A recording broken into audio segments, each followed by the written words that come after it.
Y el ejemplo del método completamente elaborado del arco ideal es el método de von Willebrand.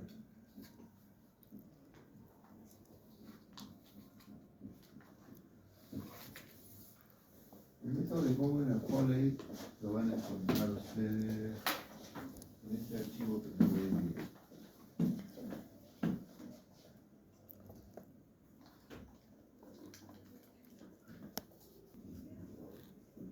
Y con esos 26 milímetros, con una regla, trazaba el radio de una circunferencia.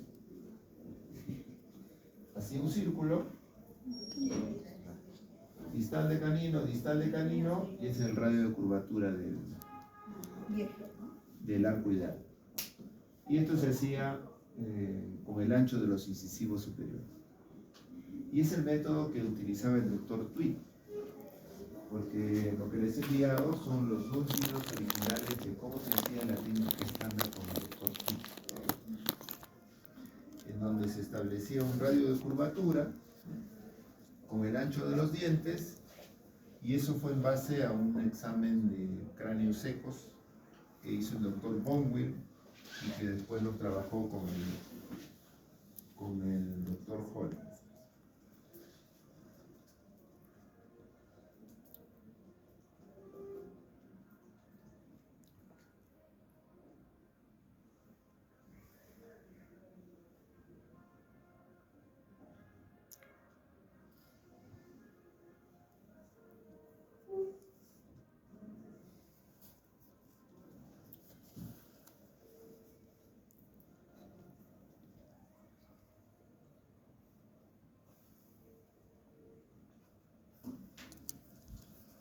Líneas, y había que encontrar el diámetro mesiodistal de los incisivos. Entonces medía el central y le añadía 1 milímetro.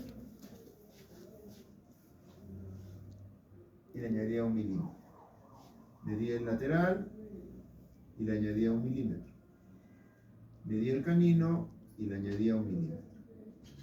Entonces es la suma de los tres más 3 milímetros, que es lo mismo que está ahí. Con esta distancia y un compás, medía la distancia para construir un radio de curvatura. Y ese radio de curvatura vendría a ser el inicio de lo que es un arco ideal. Esa era una forma. La otra forma de elegir el arco ideal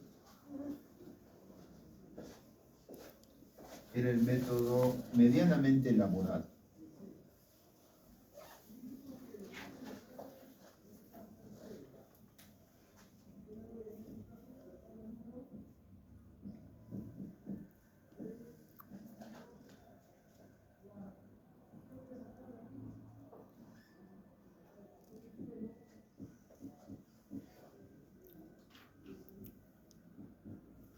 Y el ejemplo del método medianamente elaborado era el método de Interland.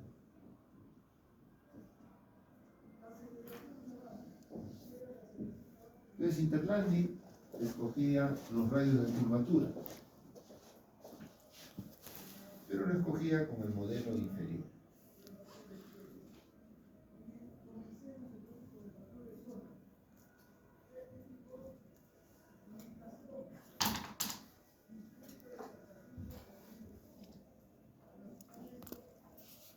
Y ese era su ancho intermolar.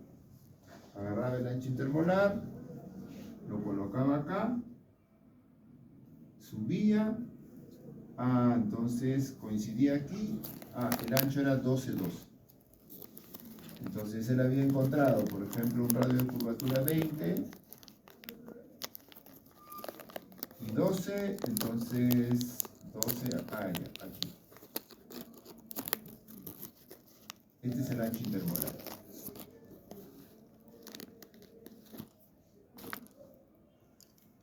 Este es el ancho intermolar.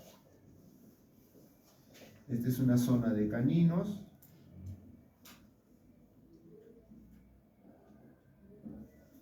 Y esta es una zona de molares. ¿Por qué es medianamente elaborado? Porque yo lo tengo que dibujar. Yo no puedo utilizar la plantilla de Interlandi porque todas tienen diferentes anchos. Entonces yo tengo que dibujar mi radio de curvatura, que sí lo tengo, pero me puede salir un ancho más angosto o me puede salir un ancho inclusive que salga fuera del ancho que yo tengo. ¿Cuál es el arco ideal completamente elaborado? Que es el que sigue.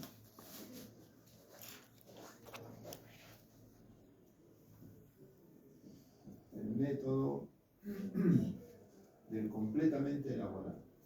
Es decir, más fácil de poder tener el arco ideal. Es la plantilla de Trevisi. Porque ustedes lo que hacen es miden adelante, miden atrás y les sale 6C. Aparte encuentran ustedes un block, ¿no? Han sacado fotocopia block. Es un block que tiene 6 por 8, 48 hojas. Y en cada hoja van a encontrar el 1A, la siguiente hoja es el 1B, la siguiente hoja es el 1C, y así. Van a encontrar la hoja 2A, la hoja 2B, la hoja 2C, y encuentran ustedes la parábola para cada paciente. Es un método completamente elaborado. Es más fácil de obtener. Mido todo. Este es mi arco. Saco una fotocopia y ya lo tengo. En Interlandi no tengo que trazar, medir, intermolar. Cada uno tiene un método diferente. ¿Sí? ¿Han hecho la práctica de obtener el arco ideal con las plantillas de Trevisi? Sí. ¿Sí? Entonces ya saben cómo es un método elaborado, ¿no? ¿Y han hecho la práctica de Interlandi? No. Pero el de Trevisi es el que más van a trabajar en la parte clínica, porque es más sencillo. Pero son 3 formas de poder elaborar un arco ideal.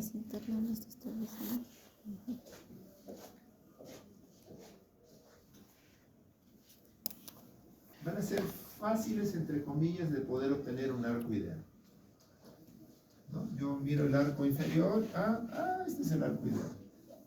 Pero hay casos que no, porque miren este arco.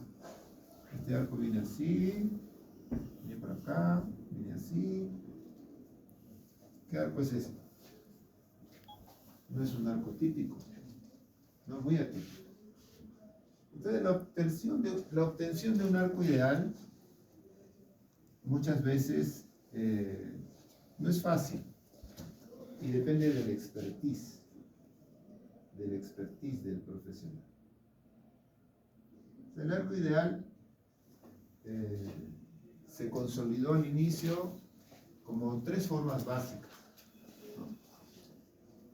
La forma parabólica, la forma cuadrada y la forma triangular.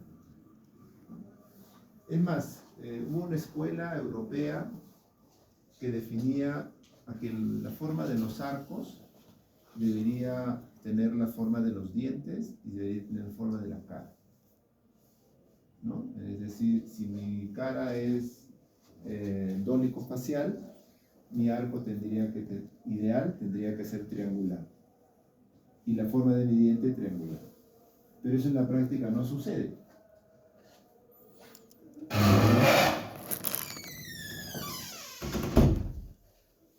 Por lo mismo que hay pacientes de baja estatura, pero tienen la cabeza más grande y los dientes muy chiquititos. Hay pacientes grandazos y tienen dientes chiquitos, ¿no? Entonces eso depende de la combinación genética, ¿no? Bueno, muchos autores, como Ricketts, hablaban de distintas formas más que 3. Entonces Ricketts encontró para él, ¿no?, 5 formas de arco.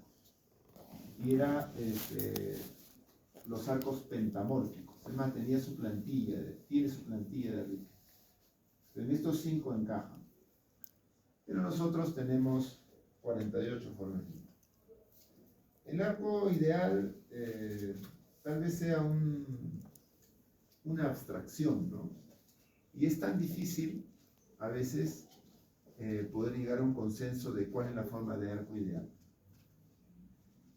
Existe un trabajo donde, finalizado un caso clínico, 10 pacientes con las cuales se elaboró un arco ideal,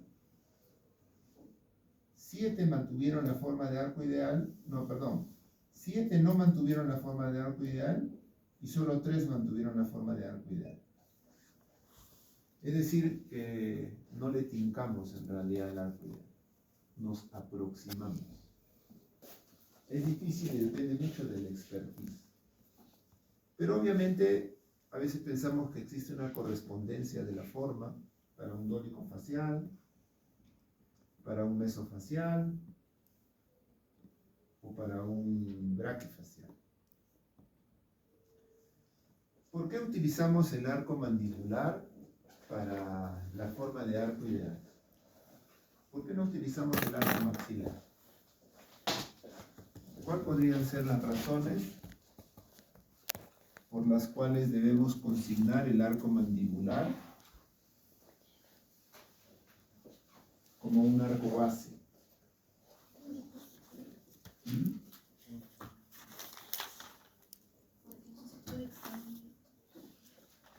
Porque el arco mandibular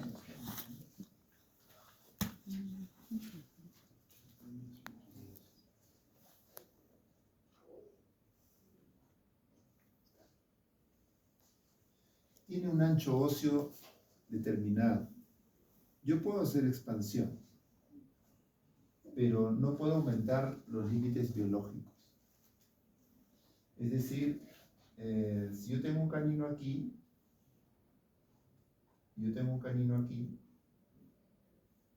si yo expando, el canino va a inclinarse para acá. Pero ¿qué va a hacer el auricular de los labios y el buccinador? Lo va a devolver a su sitio.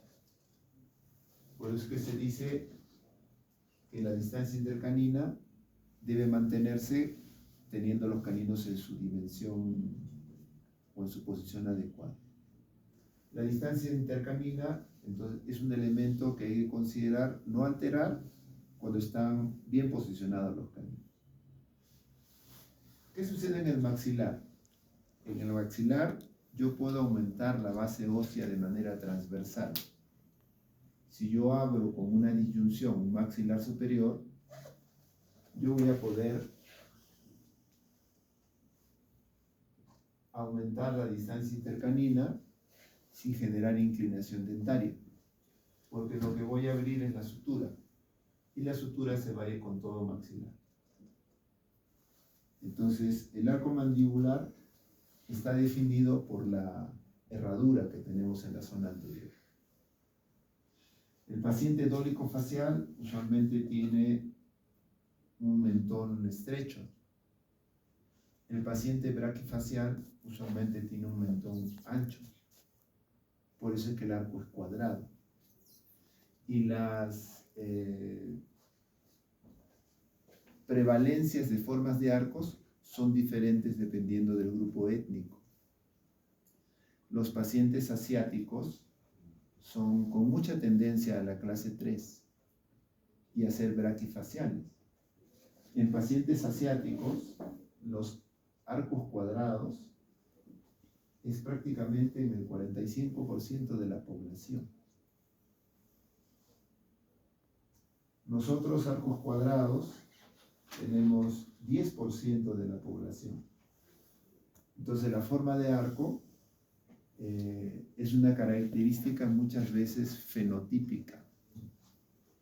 Un paciente dólico facial, tengo que pensar que mi plantilla de Trevisi debe ser un 4. Un paciente braquifacial, debo pensar que mi plantilla de Trevisi debe ser un 7. O sea, se me aparece la forma de arco, porque está en relación a esa característica fenotípica, ¿no? O sea, existe una correspondencia entre un dólico facial y una forma de arco, ¿sí? Esta es una forma de arco parabólico, triangular o cuadrado. Cuadrado, ¿no? Cuadrado. ¿Y por qué cuadrado? Porque lo subjetivo me dice que es cuadrado. ¿Por qué es cuadrado? Es cuadrado porque si yo trazo una línea de canino a canino, veo que no tengo mucha profundidad. Ah, por eso es cuadrado. Si el arco es triangular, yo veo porque el canino y el canino que están aquí y los incisivos aquí, al trazar una línea entre canino y canino, encuentro que tengo una gran profundidad anterior. Es triangular, ¿no? Entonces es así como se va definiendo la forma de los arcos.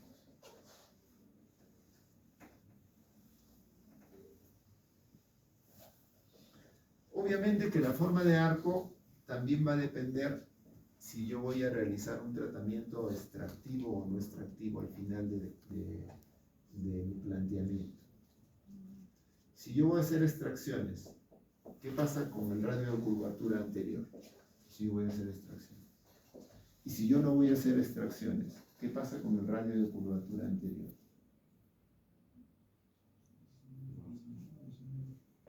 Disminuye. A ver. Recuerda, disminuye. Y. A ver, yo tengo 1, 2, 3, 4, 5, 6, 7 y 8. ¿Sí? Un radio de curvatura disminuido sería un 1, ¿no? Un 2, un 3. Un radio de curvatura aumentado sería un 6, un 7, un 8. Si yo hago extracciones, ¿hacia dónde existe la tendencia del radio de curvatura? ¿Hacia acá o hacia acá? ¿A ser menor o a ser mayor? Menor.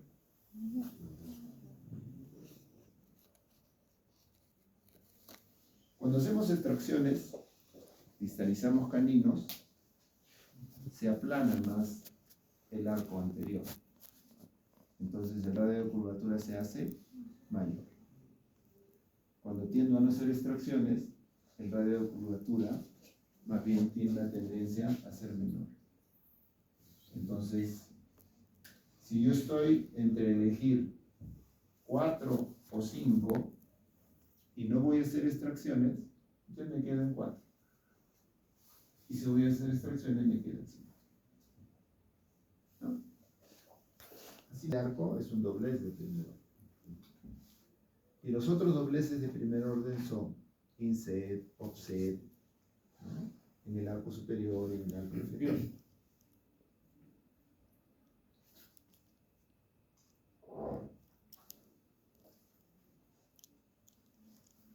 Dobleces de compensación. Inset de lateral, offset de canino, offset de molar, toe-in de segunda. En la ficha de ortodoncia de San Marcos, en el análisis de la oclusión, se importó de la Universidad Federal de Río de Janeiro. Y ahí dice overbite, y que hasta ahora lo mantenemos. Y dice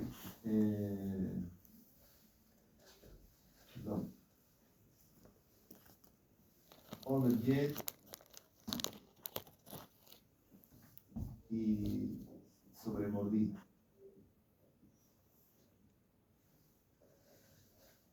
es la cantidad de overjet anterior o normal que tienen los incisivos? 1 o 2 milímetros. 1 o 2 milímetros.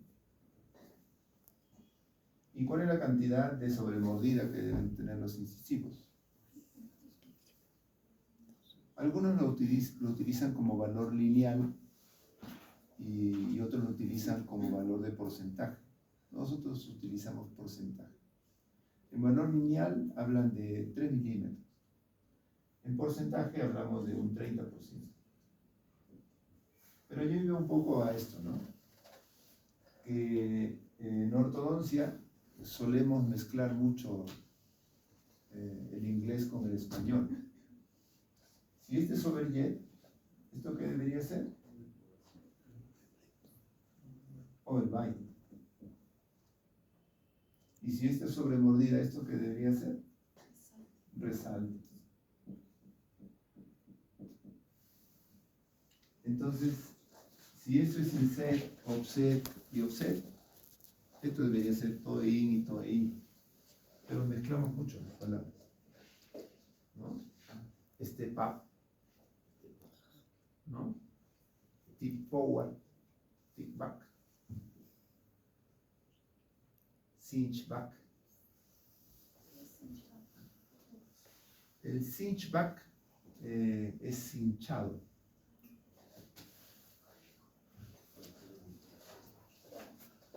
Cuando el extremo de la colita a nivel de la parte distal del tubo, tú le doblas el alambre, lo cinchas el alambre. No cinchame el alambre, no hables cinch back. No hables cinch back.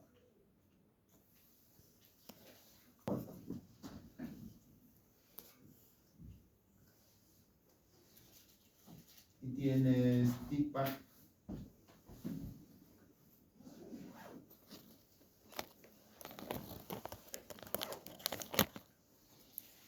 Estos términos de tip forward y tip back se refieren a movimientos radiculares. Entonces, si yo tengo un canino acá y yo quiero hacerle un tip forward a la primera premolar, ¿hacia dónde debo de inclinar la raíz de la primera premolar?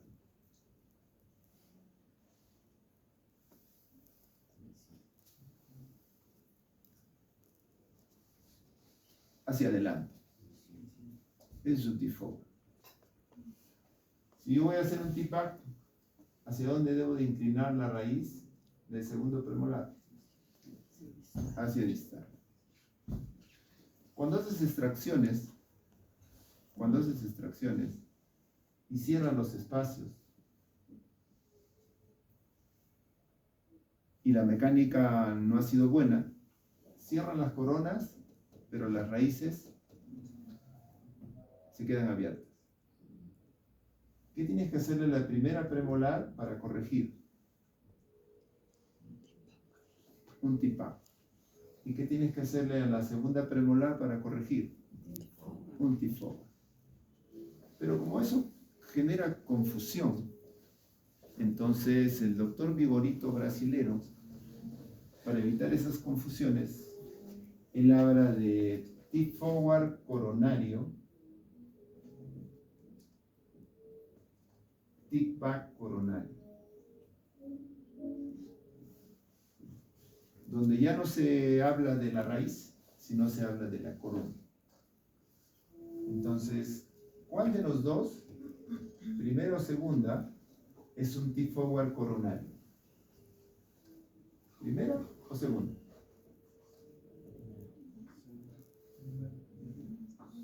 Tip forward coronario. Segunda, porque la corona está hacia adelante. ¿Qué es un tip back coronario? La primera, porque la corona está hacia distal. ¿Sí? Entonces utilicemos por consenso tip forward coronario, tip back coronario. Porque si decimos tip forward y tip back, estamos hablando de movimiento radicular y puede generar confusión. Entonces esto es como decir más mejor. ¿no? Esto es más mejor, ¿no? Más mejor.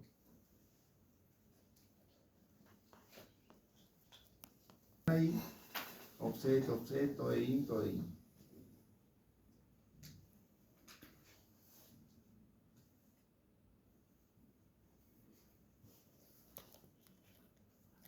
Los dobleces de segundo orden son los que se hacen en el plano vertical. Y el mayor representante de esos dobleces es el loop. Pero eso es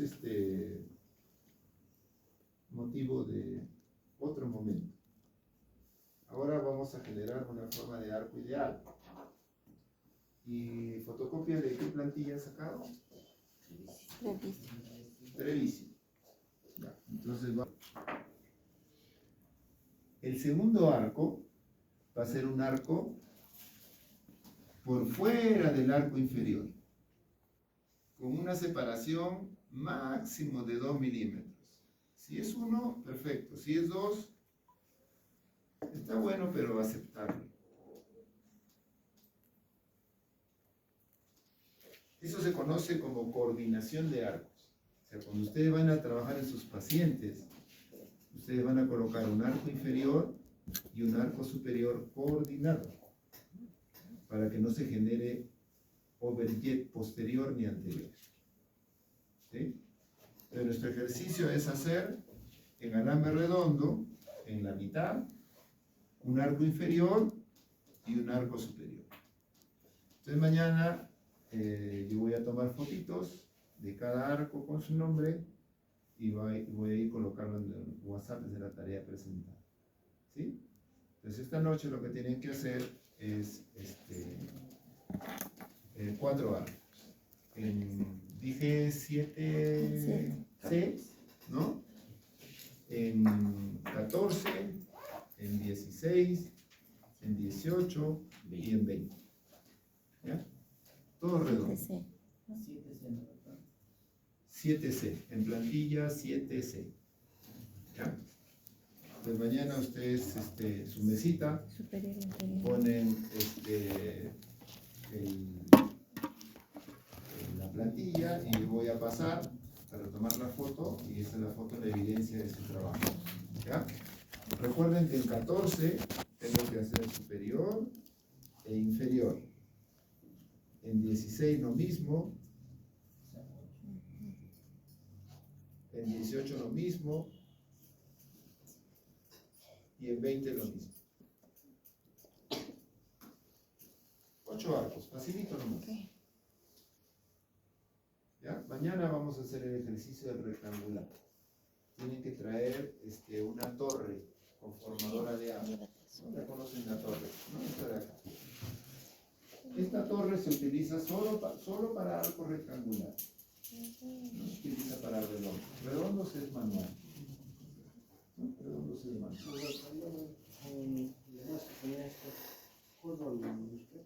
No. Coges el alicate. El alicate